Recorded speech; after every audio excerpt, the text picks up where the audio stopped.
नमस्कार साथियों, मैं गहलोत कुमार उत्सव एकेडमी में एक बार फिर से आपका स्वागत करता हूं और एक वीडियो लेकर फिर से आया हूं। मैं केमिस्ट्री वाली है, रसायन विज्ञान की है।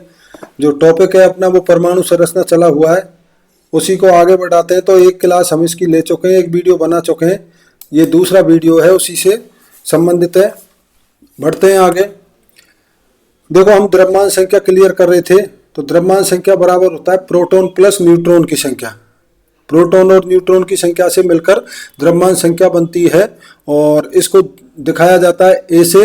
तो जैसे न्यूट्रॉन यदि हमको निकालना है तो ए माइनस जेड हो जाएगा। जेड परमाणु संख्या है तो ए माइनस जेड बराबर न्यूट्रॉन की संख्या निकलती है। जो एग्जाम्पल दे रखा है वो एल्युमिनियम का है। एल्युमिनियम का परमाणु क्रमांक जो एटॉमिक नंबर है वो 13 है और द्रव्यमान संख्या 27 है।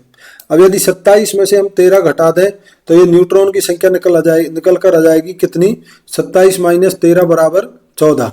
और ये अपना क्लियर हो चुका है कि प्रोटॉन परमाणु संख्या और इलेक्ट्रॉन की संख्या ये हमेशा समान होती है। तीनों चीजें समान होती हैं और द्रव्यमान संख्या बराबर होता है न्यूट्रॉन की संख्या प्लस प्रोटॉन की संख्या। ये सोडियम का एग्जाम्पल है।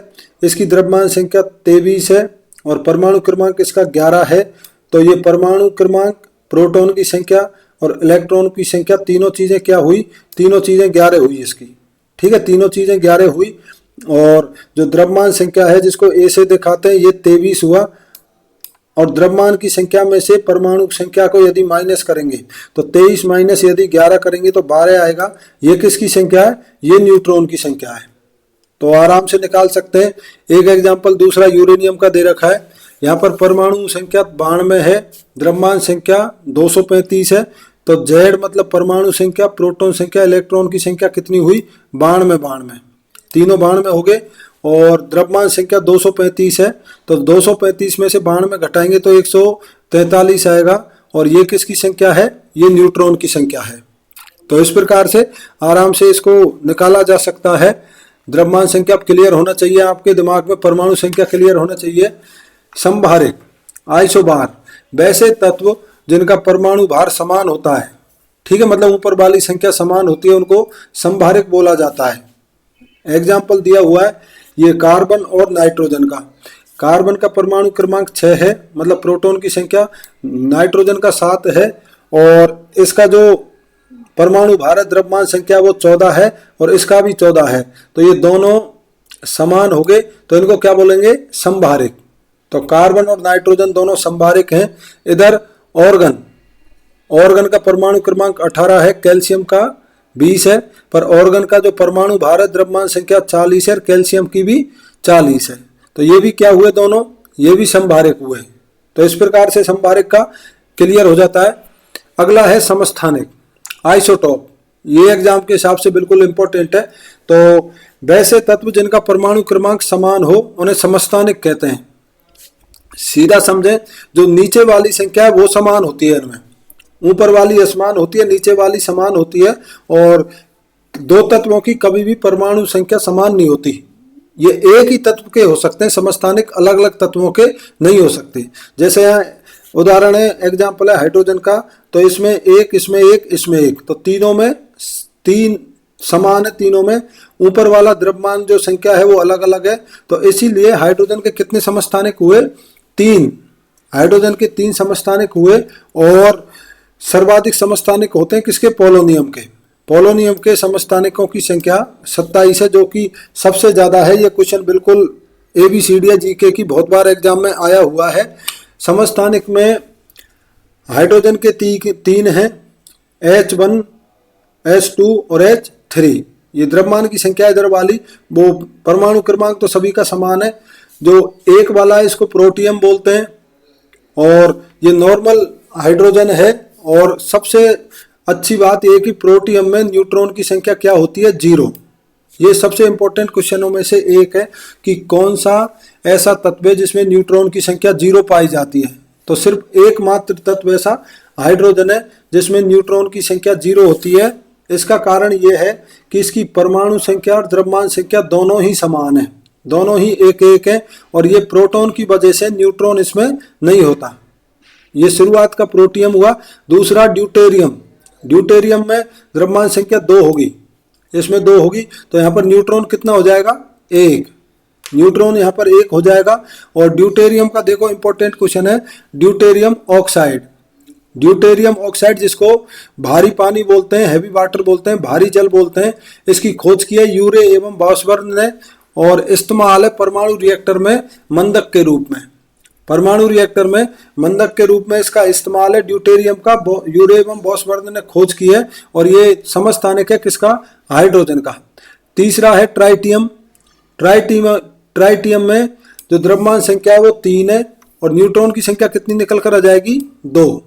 ये ट्राइटियम जो है ये रेडिएशन का गुण रखता है, ये रेडियो एक्टिव है। ट्राइटियम ड्यूटेरियम हैवी वाटर बनाने के लिए और प्रोटियम जो सिंपल हाइड्रोजन है वो प्रोटियम हुआ। तो इस प्रकार से तीनों समस्थानिक क्लियर होने चाहिए हाइड्रोजन के, और एग्जाम के हिसाब से बिल्कुल इंपॉर्टेंट है। जो दूसरे वाला है ये मोस्ट इंपॉर्टेंट है, इसका जो D2O कंपाउंड है वो काम आता है किसमें, परमाणु रिएक्टर में मंदक के रूप में, मॉडरेटर के रूप में काम आता है। एक दूसरा एग्जाम्पल है यूरेनियम 235 और यूरेनियम 238। ये यूरेनियम के 2 समस्थानिक हैं और इनमें देखो ऊपर का वैसे लिखा गया है, बाकी परमाणु संख्या 92 है और द्रव्यमान संख्या 235 है। इधर परमाणु संख्या वही 92 और ये द्रव्यमान संख्या 238। अब प्रकृति में जो मिलता है वो 238 मिलता है और इसी को संवर्धित करके 235 में बदला जाता है और 235 को बोलते हैं संवर्धित यूरेनियम, एनरिच्ड यूरेनियम। और वर्तमान समय में इराक और अमेरिका में जो युद्ध चला हुआ है उसका बहुत बड़ा एक कारण ये है, क्योंकि अमेरिका जो बोलता है ये बोल रहा है कि ईरान के पास में संवर्धित यूरेनियम है और वो कभी भी परमाणु बम बना सकता है। तो आगे की बात ये हुई कि परमाणु बम और परमाणु रिएक्टर में ईंधन के रूप में कौन सा इस्तेमाल होता है, यूरेनियम 235, जिसको संवर्धित यूरेनियम बोलते हैं। ये 2 समस्थानिक हैं किसके, यूरेनियम के, यूरेनियम 235 और यूरेनियम 238। ठीक है, प्रकृति में जो मिलता है 238 मिलता है और ईंधन के रूप में परमाणु रिएक्टर में प्लस परमाणु बम बनाने में काम आता है 235, जिसको संवर्धित यूरेनियम बोलते हैं। इधर लिखा हुआ है परमाणु रिएक्टर में काम आता है 235 और इसका प्रयोग चट्टानों की आयु ज्ञात करने में भी किया जाता है। चट्टानों की आयु ज्ञात करने में यूरेनियम 235 का प्रयोग किया जाता है। ट्राइटियम मैंने बता दिया, हाइड्रोजन का एक समस्थानिक है जिसमें द्रव्यमान संख्या 3 है, रेडिएशन का गुण रखता है और यह रेडिएशन में ईंधन के रूप में कार्य भी करता है। ठीक है, कार्य करता है। एक और इसमें बच गया, देखो कार्बन। कार्बन के भी 2 समस्थानिक होते हैं, एक कार्बन 12 और एक कार्बन 14। ठीक है, नीचे वाला मैं नहीं लिख रहा, ये नीचे वाला दोनों में 6 है इनमें। तो कार्बन C12 और C14 जो लिविंग थिंग्स हैं, जो जीवित वस्तु है कोई भी, चाहे पेड़ पौधा या फिर जीव जंतु है, तो उनमें देखो ये दोनों मिलते हैं, उनमें दोनों मिलते हैं। अब डेथ होने के बाद में जब अवशेष के रूप में कभी वो जीवित वस्तु मिलती है तो जो सबसे पहले वैज्ञानिक करेगा उसमें क्या काम करेगा, वो उसमें देखेगा कि इसमें C12 की मात्रा कितनी है, C14 की मात्रा कितनी है। समझने की बात यह कि C14 की मात्रा हमेशा फिक्स रहती है, ये कम नहीं होती और डेथ होने के बाद में C12 की मात्रा कम होने लग जाती है। ठीक है, C12 की मात्रा कम होने लग जाती है। इसी कैलकुलेशन से उस अवशेष की आयु ज्ञात की जा सकती है। जो जीवित जीवाश्म मिला है उसकी आयु ज्ञात की जा सकती है C14 और C12 की वजह से, इसीलिए इसको बोलते हैं C14 पद्धति। ठीक है, C14 पद्धति बोलते हैं। इसकी खोज की है बिलार्ड लीवी। बिलार्ड लीवी जो एक साइंटिस्ट है उसने 1949 में इसकी खोज की है। इसको C14 पद्धति बोलते हैं। इसमें कार्बन के 2 समस्थानिकों का प्रयोग किया जाता है। तो इस प्रकार से ये बड़ा अच्छा क्वेश्चन है, यहाँ से बिल्कुल क्लियर होना चाहिए। आगे लिखा हुआ है समस्थानिकों के भौतिक गुण असमान होते हैं और रासायनिक गुण एक समान होते हैं। तो देखो बाहर से देखने पर एक जैसे लगते हैं पर बाहर से देखने पर अलग अलग लगते हैं और अंदर से एक समान होते हैं। जो फिजिकल वे है उसमें अलग अलग और केमिकल वे में एक जैसे, ये भी बिल्कुल समझने की बात है। तो समस्थानिकों के भौतिक गुण असमान और रासायनिक गुण एक समान। तो समस्थानिक क्लियर हुआ, बड़ा इंपॉर्टेंट है एग्जाम के हिसाब से, विशेषकर यूरेनियम, हाइड्रोजन और कार्बन। 3 एग्जाम्पल हमने इसके क्लियर किए। आगे है समन्यूट्रॉनिक। समन्यूट्रॉनिक नाम से क्लियर हो रहा है, इनमें न्यूट्रॉन की संख्या समान होती है। न्यूट्रॉन की संख्या समान होती है, वो कैसे होती है, देखो लिखा हुआ है, ये फास्फोरस है, ये सल्फर है। फास्फोरस का परमाणु क्रमांक 15, द्रव्यमान संख्या, परमाणु भार 31, न्यूट्रॉन कितने निकलेंगे 16, न्यूट्रॉन की संख्या 16 हुई। ये सल्फर है, परमाणु क्रमांक 16 और परमाणु भार 32, तो इसमें न्यूट्रॉन की संख्या कितनी निकलेगी 16। तो दोनों में कैसी हुई, समान, तो ये क्या हो गए, ये हो गए सम न्यूट्रॉनिक आइसोटोन्स। तो न्यूट्रॉन की संख्या समान होने पर सम न्यूट्रॉनिक, और परमाणु क्रमांक समान होने पर समस्थानिक, और परमाणु भार समान होने पर समभारिक। तो आसान है, बिल्कुल नाम से क्लियर हो जाता है कि क्या स्थिति है। अब ये परमाणु मॉडल के बारे में है, जो परमाणु मॉडल है उसकी जानकारी जरूरी है। तो देखो हमने क्लियर किया पीछे की सबसे पहले परमाणु मॉडल जे थॉमसन ने दिया था, और परमाणु की खोज डाल्टन ने की थी, और वर्तमान में जो सबसे मान्यता प्राप्त परमाणु मॉडल है वो है बोरबरी। जो बोरबरी का मॉडल है वो सबसे मान्यता प्राप्त है, नील्स बोर के द्वारा तैयार किया गया है। अब इसमें इन्होंने क्या बताया है, तो इन्होंने इसमें 2-3 चीज बताई है। तो एक तो जो परमाणु होता है उसमें होती है कक्षा, ठीक है, या कोश जिसको सेल बोलते हैं। ये क्या है, परमाणु के केंद्र में नाभिक होता है जो न्यूट्रॉन और प्रोटॉन से मिलकर बना होता है। रदरफोर्ड ने खोज की है, हम पढ़ चुके हैं इसको, जिसके बाहर इलेक्ट्रॉन चक्कर लगाते रहते हैं। इलेक्ट्रॉन हमेशा बाहर चक्कर लगाते हैं, केंद्र में नहीं होते, वृत्तीय पथ में चक्कर लगाते हैं, और इन वृत्तीय पथ को ही क्या बोलते हैं, इनको कक्षा बोलते हैं, ठीक है। बोरबरी जो योजना है इसके अनुसार किसी भी कक्षा में इलेक्ट्रॉन की संख्या 2n² के आधार पर भरी जाएगी। ये किसी कक्षा में किसी सेल में इलेक्ट्रॉन भरने का जो तरीका है वो है 2n²। n यहाँ पर कक्षा की संख्या को दर्शाता है। 1 होने पर n की वैल्यू 1 होगी, तो 1 का स्क्वायर 1 और 2 एकम 2। तो पहले वाले में इलेक्ट्रॉन की संख्या कितनी हुई 2 होगी इलेक्ट्रॉन की संख्या। जहां n कक्षा की संख्या है इसे KLMN से दिखाते हैं, ठीक है। K कक्षा नाभिक के सबसे नजदीक हुई क्योंकि शुरुआत यहां से होती है, और जैसे जैसे कक्षाओं की दूरी नाभिक से बढ़ती जाती है ऊर्जा स्तर भी बढ़ता जाता है, ठीक है, ऊर्जा स्तर भी बढ़ता जाता है। ये लिखा हुआ है KLMN। तो N का ऊर्जा स्तर यहाँ सबसे ज्यादा होगा, M का उससे कम, L का उससे कम, K का सबसे कम। आगे इधर किस प्रकार से इलेक्ट्रॉन आते हैं इनमें देखो, K के लिए N की वैल्यू 1 हुई, 2 एकम 2 और 2 एकम 2, तो K में इलेक्ट्रॉन की संख्या अधिकतम 2। L में N की वैल्यू 2 हुई, तो 2 दूनी 4 और 4 दूनी 8, तो इसमें L में अधिकतम 8। M में N की वैल्यू 3, तो 3 तिया 9, 9 दूनी 18। N में N की वैल्यू 4, तो 4 चौकू 16 और 16 दूना 32। तो K में आ सकते हैं 2, L में आ सकते हैं 8, M में आ सकते हैं 18 और N में आ सकते हैं 32। ये किसकी बात है, ये कक्षा की बात है, ये ठीक है, कक्षा की बात है।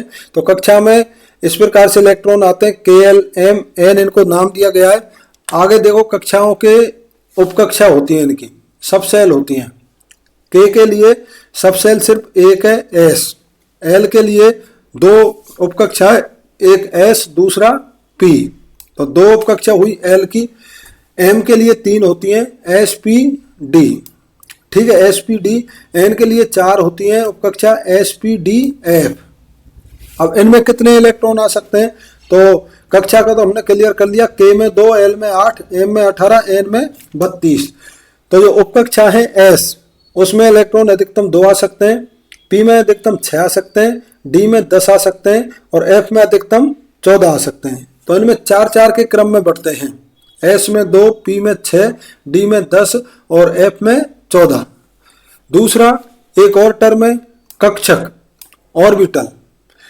ये क्या है, कक्षा के बाहर इलेक्ट्रॉनों का बादल बन जाता है, जिसे कक्षक कहते हैं, ठीक है। ये कक्षक इलेक्ट्रॉनों का बादल बन जाता है, उपकक्षा कक्षक में बटी है, और कक्षक हमेशा इलेक्ट्रॉन की संख्या का आधा होता है, क्योंकि एक कक्ष में इलेक्ट्रॉन आते हैं 2, डायरेक्शन दोनों की अलग अलग होती है। जैसे S के लिए कक्षक 1 हो गया, इसमें 2 इलेक्ट्रॉन भरे हुए हैं। P के लिए कितने हो जाएंगे 3, क्योंकि P में इलेक्ट्रॉन की संख्या 6 है, तो 6 डबल जोड़े में बनाएंगे तो 3 हो जाएंगे। D के लिए कितने हो जाएंगे 5, क्योंकि इलेक्ट्रॉन की संख्या कितनी है 10। F के लिए कितने हो जाएंगे 7, क्योंकि इलेक्ट्रॉन की संख्या कितनी है 14। तो ये कक्षक हुए, जो बॉक्स है ये कक्षक हैं, तो इस प्रकार से कक्षा, उपकक्षा और कक्षा क्लियर होना चाहिए बिल्कुल अच्छे से। ये इलेक्ट्रॉन के भरने का तरीका है, कौन से में कितने आएंगे। और समझने की बात यह है कि यहीं से क्लियर हो जाता है किसी तत्व का इलेक्ट्रॉनिक विन्यास। ठीक है, ये इलेक्ट्रॉनिक विन्यास का तरीका है, जिसको और आगे से समझा देता हूं मैं अच्छे से। ऑफबाउ का नियम, ऑफबाउ का नियम बोलता है तत्वों के इलेक्ट्रॉनिक विन्यास को ही ऑफबाउ का नियम बोलते हैं। जो इलेक्ट्रॉन भरने का तरीका है इनमें उपकक्षाओं में, कक्षाओं में, उसको ही ऑफबाउ का नियम बोलते हैं। तो देखो इसमें क्या है, यहाँ सब सेल लिखे हुए हैं, उपकक्षा लिखी हुई है। तो ऊर्जा स्तर का क्लियर हो गया। जैसे जैसे दूरी बढ़ेगी ऊर्जा का स्तर बढ़ता जाता है। तो ऊर्जा स्तर के क्रम में ही इलेक्ट्रॉन भरे जाते हैं। सबसे पहले इलेक्ट्रॉन उसमें आएगा जिसकी ऊर्जा कम होती है, और सबसे कम ऊर्जा होती है सब सेल की। यदि हम बात करें उपकक्षा की तो 1s की, जो खाली किस में होता है, k में। तो इस प्रकार से तीर के निशान से दिखाया है। तो 1s में इलेक्ट्रॉन सबसे पहले जाएगा, यहां से आगे जाएगा 2s में, 2s के बाद में अगला तीर दिखा रहा है कि किस में जाएगा, 2p में, 2p के बाद 3s में, फिर और आगे देखें तो 3p में जाएगा, इसके बाद 4s में। यह पूरा होने के बाद में अगला इलेक्ट्रॉन जाएगा d में, 3d में। ठीक है, और आपको सिर्फ यहां तक याद रखना है, यहां से आगे आपको जरूरत नहीं है। तो ये इनके इलेक्ट्रॉन का भरने का क्रम होगा 1s, 2s, 2p, 3s, 3p, 4s और 3d। तो कुछ तत्वों का हम देख लेते हैं। जैसे यहाँ हाइड्रोजन है, ये हाइड्रोजन है, और ऑफबाउ जर्मन भाषा का शब्द है जिसका अर्थ होता है रचना करना। तो किस प्रकार से इनकी रचना होती है वो इसमें दिखाया है। अब H जो हाइड्रोजन है इसका परमाणु क्रमांक 1 है। ठीक है, इसमें प्रोटॉन की संख्या भी 1 है, इलेक्ट्रॉन की संख्या भी 1 है, और न्यूट्रॉन की संख्या इसमें 0 होती है, जो सिर्फ एकमात्र ऐसा तत्व है जिसमें न्यूट्रॉन 0 है। अब एक इलेक्ट्रॉन सबसे पहले 1s में जाएगा तो इसका इलेक्ट्रॉनिक विन्यास हो जाएगा 1s का 1, मतलब s में 1। एक और आगे बढ़े तो हीलियम का परमाणु क्रमांक 2 होता है। अब यहाँ s में कितने हो जाएंगे, 2, तो 1s 2 ये हो गया किसका, हीलियम का। अब यहाँ s पूरा भर चुका है, क्योंकि s में अधिकतम इलेक्ट्रॉन कितने आ सकते हैं, 2। तो ये सिंपल सा इलेक्ट्रॉनिक विन्यास बनता है किसका, हाइड्रोजन और हीलियम का। हाइड्रोजन का 1s में 1, हीलियम का 1s में 2। एक दूसरा एग्जांपल लिखा है मैंने कार्बन का। कार्बन का परमाणु क्रमांक 6 होता है। सबसे पहले 1s में जाएगा इलेक्ट्रॉन, कितने आ जाएंगे, 2, अधिकतम 2 आ सकते हैं। 2s में अधिकतम 2, तो 2 और 2 4, तो ये हो गए। अब नंबर आएगा किसका, ऊर्जा स्तर के हिसाब से 2p का, और 2p में कितने जाएंगे, 2, क्योंकि टोटल 6 ही होते हैं कार्बन में। तो 1s में 2, 2s में 2, 2p में 2। ये इलेक्ट्रॉनिक विन्यास हो गया किसका, कार्बन का। बड़ा आसान है, कोई इतना मुश्किल नहीं है, रॉकेट साइंस नहीं है, सिर्फ समझने की बात है इसमें। इसके बाद में एल्युमिनियम। अब एल्युमिनियम का परमाणु क्रमांक 13 होता है। तो कैसे भरेगा इलेक्ट्रॉन, सबसे पहले 1s में 2 हो जाएंगे, 2s में 2 हो जाएंगे, 2p में 6 हो जाएंगे, फिर नंबर आएगा 3s का, 3s में 2 हो गए। और अब कितने इलेक्ट्रॉन बचे, 6 और 2 8 और 2 10 और 2 12, मतलब 1। तो 3p में सिर्फ कितना इलेक्ट्रॉन जाएगा, 1 इलेक्ट्रॉन। ये एल्युमिनियम का हो गया। ये तो नॉर्मल हो गए। अब 2 अपवाद है, ये आपको जरूर क्लियर होने चाहिए। एक तो क्रोमियम, क्रोमियम का परमाणु क्रमांक 24 होता है। अब 24 को हम कैसे भरेंगे, तो सबसे पहले 1s में 2, 2s में 2, 2p में 6, 3s में 2, 3p में 6 और 4s में 2, और लास्ट किस में जाएगा, 3d में। 3d में 4 बता रखा है यहाँ पर अब यहाँ पर एक नई चीज निकल कर आती है कि d में अधिकतम इलेक्ट्रॉन की संख्या हो सकती है 10। अधिकतम इलेक्ट्रॉन की संख्या d में 10 हो सकती है। कक्षक कितने बनेंगे, 5, क्योंकि जोड़े में आते हैं हमेशा। तो d में देखो ये होता है, जब कभी भी इलेक्ट्रॉन d में 4 या 9 हो, मतलब आधे के नजदीक या फिर पूरे के नजदीक, तो ये क्या करता है, अपने पास वाले से एक इलेक्ट्रॉन खींच लेता है।